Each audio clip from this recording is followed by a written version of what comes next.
But let's move into the second segment, the second, at least, bunch of top second picks. grouping. 11 through 20, second grouping. 11 through 20 of our mock draft 6.0. Ricky Widmer, we're going to go to you first.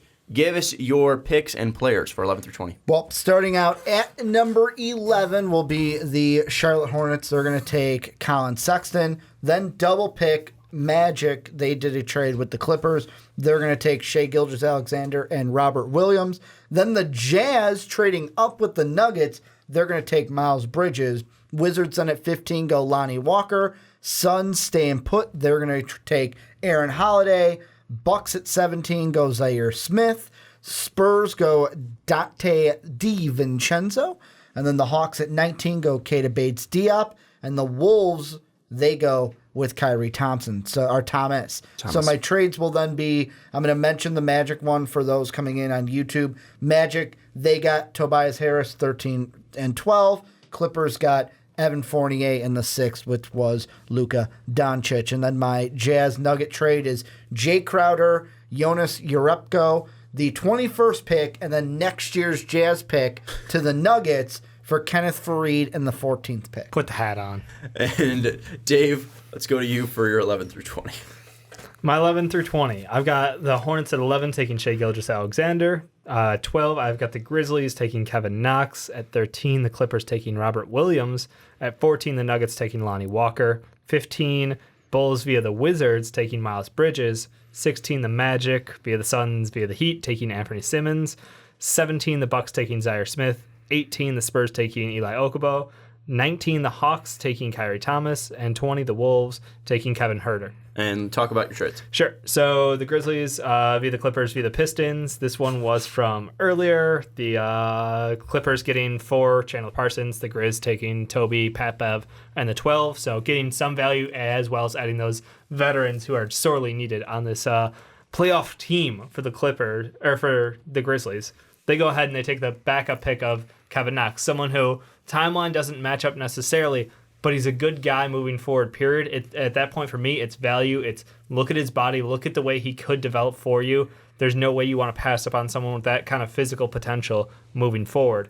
The other trade in that area, the Bulls are moving up, or the Wizards are moving down, I should say, because I think the Wizards feel they need a center, but at the same time, they also have some other holes, and they think that their guy's going to be available back with the Bulls at 21, where they'd moved down to from the earlier trade. And they get 2 seconds in that trade as well. But they're moving Kelly Oubre for Bobby Portis on that. So it's an interesting one. And we'll get into it after I go through my 11 through 20. 11, I have the Charlotte Hornets taking Colin Sexton. At 12, I have the Clippers via the Pistons taking the Kevin Knox from the Kentucky Wildcats. Why I'm saying the Kevin Knox. The Kevin Knox 13, Clippers taking Robert Williams from Texas A&M. 14, the Suns via the Nuggets take Shai Gilgeous-Alexander from Kentucky. 15, the Lakers via the Wizards take Mitchell Robinson, center out of high school. 16, the Nuggets via the Suns take Zaire Smith, the guard out of Texas Tech. 17, Miami via Milwaukee take Eli Okubo, the guard from France. 18, Spurs taking Keita Bates-Diop from Ohio State. 19, Hawks taking DeAnthony Melton, the guard from USC. And 20, the Timberwolves via the Thunder. Dave, you took off your tinfoil hat because I should probably put mine on. Yep. The 14 trade, or at least the Suns getting Shai Gilgeous. Where is the hat? There it is. Shai Gilgeous. Not too crazy of a need trade. help there, Sean? Not too crazy of a trade. The Suns receive the 14th pick. Nuggets receive the 16th and the 31st because they need their guy in Shai Gilgeous-Alexander. They need their future point guard. And then the other trade, the Lakers receive the 15th pick and Marcin Gortat, trying to relieve cap space because I think the Wizards are going to go hard after DeAndre Jordan. So they get some cap space. The Wizards get the 25th pick and 48th pick. I understand that maybe it's a little lopsided because, yes, Mitchell Robinson could be a guy that works for the Wizards, but DeAndre Jordan at least fits their timeline more. Mitchell Robinson's going to be a guy that needs to develop, and I think they're going to go hard after him. Freeing up that $13 million for Marcin Gortat will be huge as well. And the other trade, this is the tinfoil hat one. And get ready, strap it in. The Nets, yes, the Nets. This is a 4-team trade. The Nets receive Mo Harkless from the Portland Trailblazers, Matthew Dellavedova from the Milwaukee Bucks, the 24th pick from the Blazers. The Blazers receive the 40th and 45th pick from Brooklyn, and Brooklyn's 2021 first-round pick. Then Miami receives the 17th pick and Milwaukee's 2020 first. And then Milwaukee receives Hassan Whiteside and the Knicks 2019 second-round pick. And that leads the Heat to finally get a pick in this draft. And they take Eli Okubo from the French teams. Yikes. From La Liga. Unravel that a little bit for us. So my thought process is, you look at Milwaukee, they need to free up cap space to at least either sign Jabari Parker or bring in a guy like Hassan Whiteside, which they end up doing. So they have to get rid of Delly's contract, $9 million. And you look at Portland, they're trying to get rid of cap space because they have so many bad contracts. Myers Leonard, Mo Harkless is one of them. So they free up $9 million of that. So I think about $20 million goes to Brooklyn, and Brooklyn takes on a 24th pick. So now they have 2 first-round picks.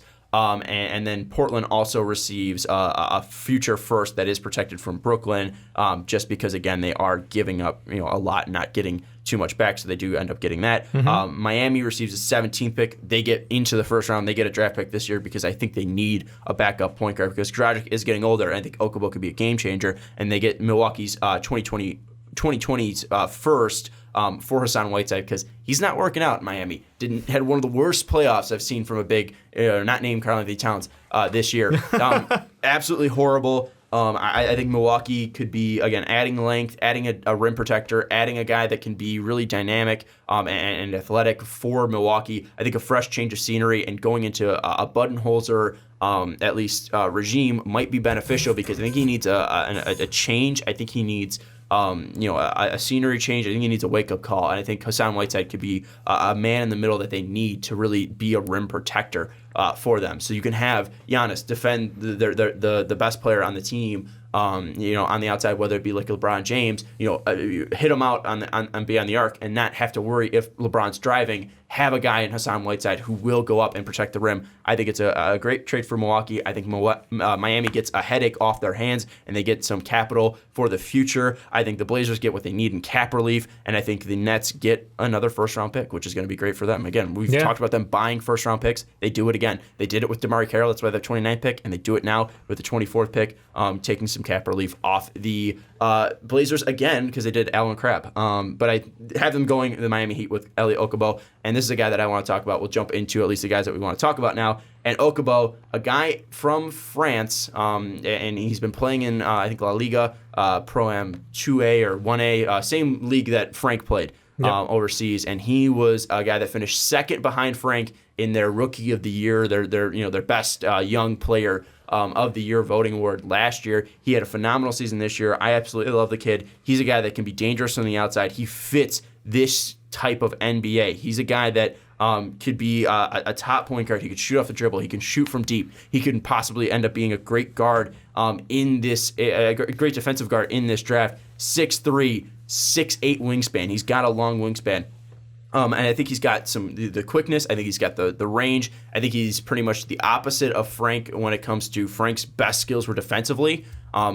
Ellie's best strengths are from three, and it's not even close. He's a good free throw shooter, 84% from the line, 41 from three. He's a guy that's going to come in here, and it might take him a little bit to adjust to the NBA game, but I think he's going to be able to at least contribute to this Miami team off the bench, because that's where he's going to be coming off right away. And Dragic is getting older, so he's going to be taking over for Dragic once Dragic ends up leaving Miami, and he's a guy that can turn into a guy that ends up being like a 17, 18, 20 point per game scorer because he's got such a great outside shot. He's also a pretty damn good passer as well. So I think he's a future point guard that's really going to bolster this Miami team because they have Bam in the middle. They have Justice Winslow. They have Josh Richardson. They have T.J. Johnson.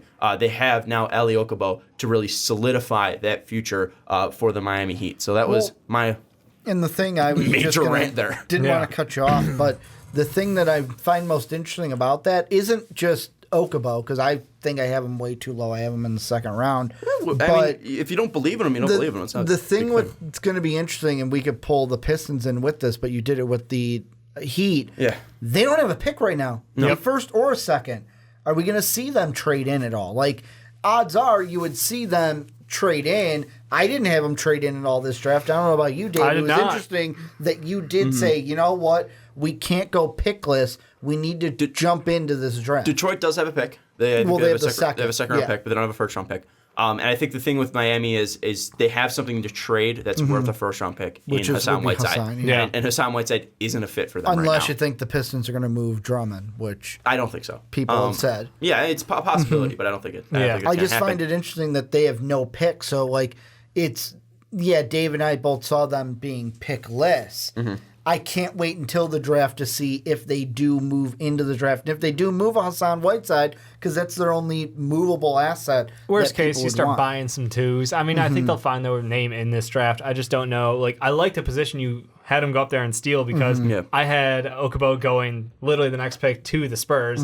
I think he is going to be a stud offensively and, like, really will be great off the bench as a six-man role. And the nice thing about this, we watched Justice Winslow grow as a primary ball handler off ball from Goran. So now you add in another guy who, yes, his passing needs to be worked on, his defense needs to be worked on, but he has all the tools. He has the confidence to shoot, and that's one of the best things is as a young player, he knows the shots he can make, and he knows when to chuck it up there for He's got range.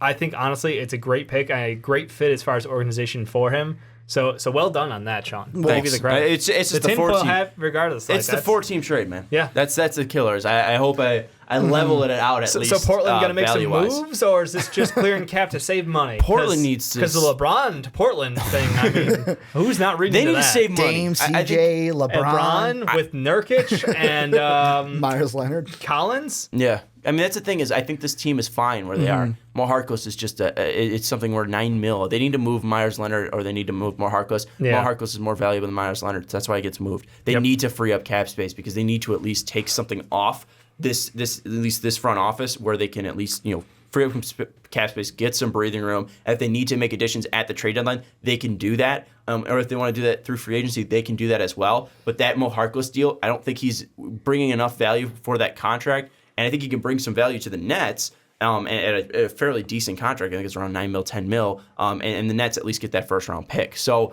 I think Portland does need to make a big move. They don't need this first-round pick because that's just adding more cap to them. I think they need to get rid of cap than take on cap. And I think that's why they move back. And then possibly, and I have them later on in the second round, taking on cash considerations for a pick as well. See, just I'm to on at the least other free end. up some space. I think because they've trapped themselves in the cap situation that they need to hit on these draft picks because those are the guys who you're going to have to keep with your team because if you don't land on those draft picks, then you're going to have to overpay for somebody to keep them around. They were paid already for the draft picks. Right, They were but, paid like- for Myers Leonard. I think they need to redo those mistakes. So my thing is... Or undo those mistakes. Undo those, yeah, absolutely. Yeah, not redo. My point is that, like, unless if you don't have draft picks, you're going to be paying somebody. So you need to have that stream coming through. That's why for me, I didn't have him doing that. But I totally understand the get out from underneath that horrible contract situation you're in. Yeah, I think that's the biggest thing for Portland right now is just get some breathing room. You can bring in contracts with the $9 million that you free up, and then also the like $2 million that you end up getting for that pick in the second round. I think that's the biggest thing is that you just need to get some cap space and cap relief. That would really trigger that because I saw Portland 24 and I was like, they need to get out of there. And I saw the Nets. I was like, the Nets have a lot of picks, so why not try to move They got up? a good relationship already. And I'm thinking if the Nets are able to get a 24 and a 29, I think this is a team that can really add some youth. And then it started, balling into, well, Miami has Hassan Whiteside, and I think the Bucks need a rim protector, and then it just turned into this 14 trade that ended up working out. So that's the biggest thing. But let's get off that. And Ricky, you have some trades that I know you wanted to talk about. You have the Nuggets and Jazz in the trade. Talk about that. And for this one, I have to apologize. I can't remember who it was on Twitter. When I tweeted out, like, man, coming up with these mocks, it's going to be great recording it next week. Someone tweeted, like, oh, are you going to have the Suns move up? And originally I did because the Suns moved up with the Nuggets. Then the Jazz moved up to get the Suns pick. So I'm glad you went with the Trae Young. So their Suns fans can still have that we moved up with our picks. But for me, because of how things went off and the Suns going with Aaron Holiday, the thing that's the most interesting for me is two things with the Nuggets. One, they want to move Kenneth Faried. They want to get something from him because he's only got this year and then he's done. And they're not afraid to move the 14th to do so. Absolutely. And for me, the big position for the Jazz, I know that everything with the NBA is, take the best player available, but the one position I think they need is a wing. They need someone to be at the 3. Originally, it was, hey, let's trade up for a K that beats D-Up because that's a guy that I've seen in Jazz blogs around the internet, someone that they really like. But there was a guy who fell to 14 in mine called Miles Bridges. Named. And this was one where you named. Same Call thing. him Miles Bridges. But I call him Miles. yeah, I call him Miles His real all the name time. is Black Hawk Jackson. But I mean, the thing is, I felt like for the Jazz, this was one where it's like, all right, we need to include a Jay Crowder and Urepko in this. Yeah, we might have to take on Kenneth Faried and move a first, but we can move up, get a guy in Miles Bridges that honestly could have been taken. You guys had him well before I did this not. 14th pick. Well, you didn't. I literally Sean had him did. I had him That's well right. before. But I mean, he's a guy that could have been into the lottery up a few picks. Let's move up and get him and add him to this team that is already building and kind of, I'll say, exceeded expectations this past year with how they did getting not For just sure. into the playoffs, but beating the Thunder in the first round. I thought It's a that pretty epic battle. after that, I thought they were going to give the Rockets more of a chance, and he'd be a guy that could help them in playoff pushes. What do you think about Miles Bridges on the Jazz? I think it fits. I don't know that necessarily it was their one need in the playoffs because I feel like they've got a decent rotation. They found Royce. I know he was a late pick, but like it seems like he can earn minutes and see where he grows from there. I think the Crowder, Thabo, and Joe Ingles, I think they've got a good rotation of guys. None of them stands out. Miles Bridges is someone who could stand out. He's someone who has a higher up end than every one of those guys I just listed. So if you feel like he can make the difference, absolutely go for that deal. I think the biggest thing is getting Fareed off that. Yeah. Off that And Nugget team. that helps. And that's the thing is Well, I was that's gonna gonna say, that's do gonna you work for see- Jokic. Do you see a Nugget Fareed deal happening in this trade? The Or reason this why draft, I my should say. flip of the Nuggets and Suns happened was to end up moving towards a Fareed deal. I didn't find one out, but I still like the trade. Yeah. Because that still gives the Nuggets assets to move. Fareed, they need to move him because Jokic is Yeah. coming up, and we had this conversation early in the season, Dave. Yep. Where they might decline Jokic's player option to sign him now, so he's not. It just cost more money later on. He might get pissed at that, but again, he's still going to be. He'll be handsomely rewarded. He'll be handsomely rewarded with money now. He'll still get money after the contract's up. So I think it's something where, again, it's you need to free up Fareed. Fareed's not playing, and you're paying him 14 mil or 13 mil. Yeah. So you need to at least get that contract off. I just couldn't find out a deal and a team that would take him on. Well, here, just for kind of shits and giggles, and plus I want to get Suns fans into this also. Here's originally what I had with the kind of the Nuggets Jazz spread out. So the first one was Nuggets take on Marquise Chris and the 16th pick, and they give up Fareed in the 14th. So exactly what they're giving up in this one.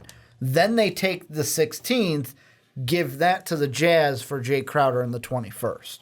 So it was a lot of like, yeah, there's another player now added in the future, but the Suns one was the one I was looking at. Could they trade up, flip with the Nuggets if like a Shai Gilgeous is there, and say, hey, we'll take on Kenneth Fareed, but you got to take on Marquise Chris just to get rid of The him. Suns have the ability to do that cap-wise, but I don't know if it's just going to be smart for them in the long haul. But it's going to be interesting to see what happens because, I mean, when you get to these numbers, the 14, there's a lot of teams moving up. And Miami, if they feel hungry enough, they might throw out Hassan Whiteside. I think the Nets, you marked it earlier with a different trade, but I think the Nets could be interested in picking up Kenneth Fareed's contract. They're a team who could easily take it, would love another pick high. So that's something it's definitely to watch out for. If there's a team that's 11 through 20 range that you do want to shout out that might be a trade option, let us know in the comments below. And just the thing I was going to throw is with the Nuggets that's interesting is yes, I would mock them with a 3 or a wing player. Yeah. And because in this part of the draft, there are so many of them,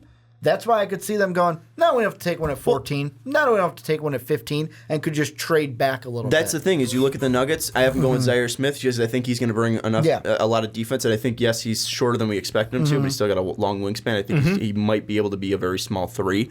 I think he's going to be an interesting player. That's why I have the Nuggets going with him. But even then, if they trade back, Keita Bates-Diop, Melvin Frazier, Kyrie Thomas, Troy Jacob Evans, Troy like Brown. all these guys. Like there's a ton of guys that they can still add to that 3 spot that can help them. But Dave, we talked about trades, and you have one that I think Bulls fans are interested to hear about. We kept them waiting long enough. So you have them trading from 7 to 21 and making a jump back up. Explain the trade and explain the at least the ideas. Absolutely. So the deal is that you are going to get pick 15 and Kelly Oubre, and the Wizards are going to get pick 21, Bobby Portis, and 2 seconds from the Bulls.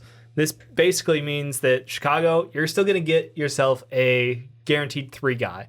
This fills the gap, but it also might not push the needle far enough where you feel like we're not going to be, a playoff contender, which means you could be right back up at the top of this thing next year, looking the RJ Barrett category. Yep. But you also get a guy in Kelly Oubre who we saw take a big step to improve himself. He's still not quite what we expect him to be.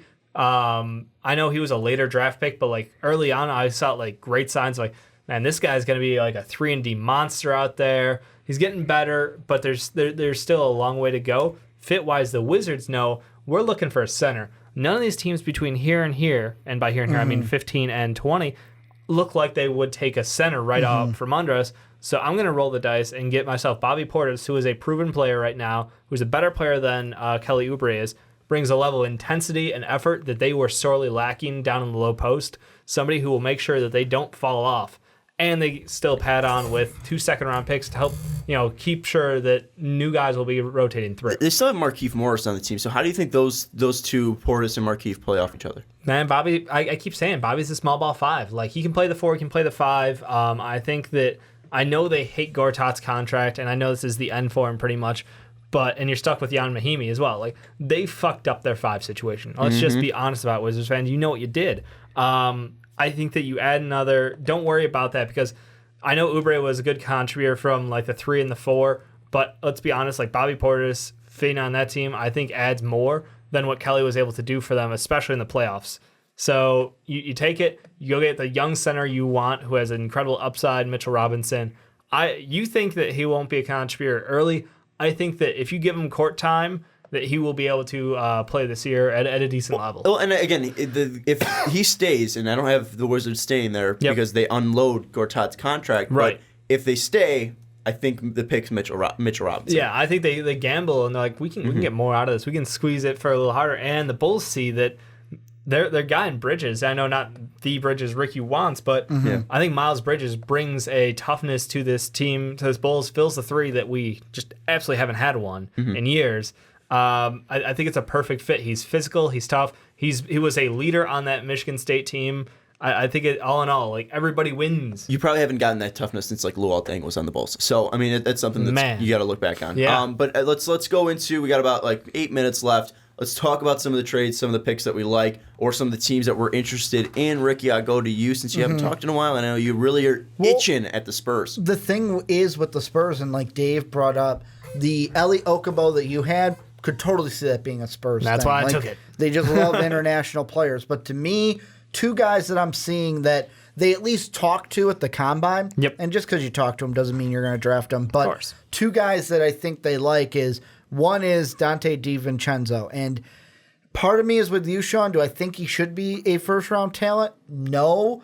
But the reason why I put him there is based off of the talks that they had at the Combine, they could fall in love with him and just say, screw it, we're going to do what we think and take him at 18. The other one that they could probably get in the second round is Amari Spellman. So those were 2 of the guys that they're looking at. So for me at the Spurs, it's like, what are you going to do? Because now a lot of people are talking about them being in the LeBron James sweepstakes, but everyone's in the LeBron James sweepstakes, or everyone should put in an offer if they can. So it's like, for me with the Spurs at 18, what do you do to make this team better? Because really the only reason you were where you were was because you didn't have Kawhi. Well, I think the biggest thing is that I think those 2 guys, Spellman and DiVincenzo, are stretches. I think those are 2 big reaches there at 18. And even Okobo, Spellman would be more of a guy they would take with the second round pick. Yeah, I look at Keita Bates-Diop. It's still same line, same versatility, ability to shoot from the outside, still same toughness. But I think that's more of a Spurs pick just because that's going to help you out on that wing, whether it's at the 3, whether it's at the 4. It's going to help you space out if Gasol's off the floor and you move Aldridge to the 5. It's going to help you space out the floor. I think that's the biggest thing for them when they're looking at wings. And obviously DiVincenzo maybe, but I think if they're going with a guard, they're going to go point guard. Why do you like Okobo for the Spurs? Because I know you have him. I think he pairs really well with what they have already. I'm picturing his face. DeJounte Murray. Yep, DeJounte we Murray. Loved him coming out of Bring college. Forbes. And Forbes is okay, but like I'm going to be honest. It's DeJounte Murray, and it's the pairing of those 2 together. Like he is. I don't know. Like we see what Patty Mills can do out there, who's not a true 1. But at the same time, you have to give him the reins. We saw DeJounte Murray grow this year. He still doesn't have an outside shot, which is okay because he's not being reckless in taking those shots. because Pop would bench his ass, but like he knows his role on the team, and he is aggressive. He's probably the best rebounding guard in the game.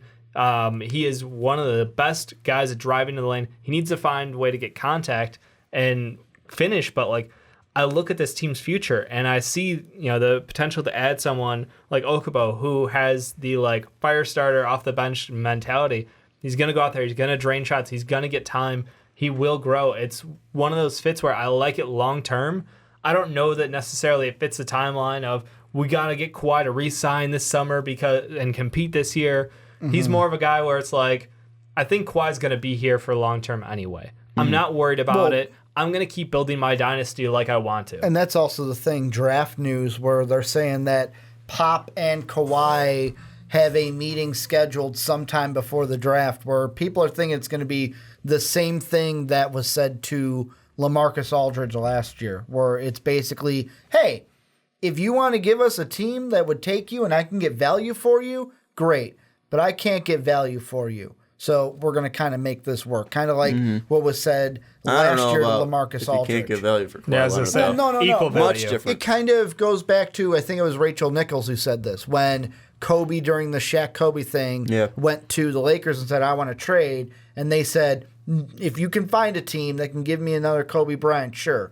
Otherwise, you're ours, because I'm not going to take a 5-carat diamond and get 5 1-carat diamonds. All right, makes sense. I understand what you're saying there. Mm-hmm. And just to wrap it up, one guy I do want to throw out there, not in the Spurs range, we talked about the Spurs, but the one guy that is, I think in my first round for the first time, D'Anthony Melton from USC. I looked more about the Hawks, and with the talk about Schroeder possibly going, I looked at D'Anthony Melton, and obviously talking, listening to a good old Lloyd Pierce, been name dropping a ton. He's been talking about defense. He's been talking about guards. D'Anthony Melton, guy that's going to be physical, 6'3", 6'8" wingspan. He's got length. He's great defensively. And I think the biggest thing is that he's going to be a pick-and-roll playmaker. He's a guy that really understands the pick-and-roll. He understands how to set other guys up. That's going to be big for Jaren Jackson, especially if Jaren Jackson's trying to stretch the floor. That's going to be big for John Collins. It's going to be big for Taurean Prince on the outside. So I think that's going to be a nice a backup point guard, or even possibly a future point guard, especially with the Hawks having so many picks. I really like that D'Anthony Melton fit there at 19 for the Hawks. And I think they take him there because the Jazz will be looking at him. I think the Mavericks will be looking at him. I think the Pacers will be looking at him. They got to go out and get their guy at 19. Might be a little bit of a reach, but I think that's going to be a nice fit there for the Atlanta Hawks. That's going to wrap it up, 11 through 20. Give us your thoughts on our picks, on our trades. Do you think the 4-team trade where the Heat end up getting a pick is going to happen? The most teams in one of our trades for the entire... Do you think the Bulls are going to go down to 7 and up to 22? Do you think that the Suns are going to, the Nuggets are going to get Fareed's contract off? Let us know in the comments below.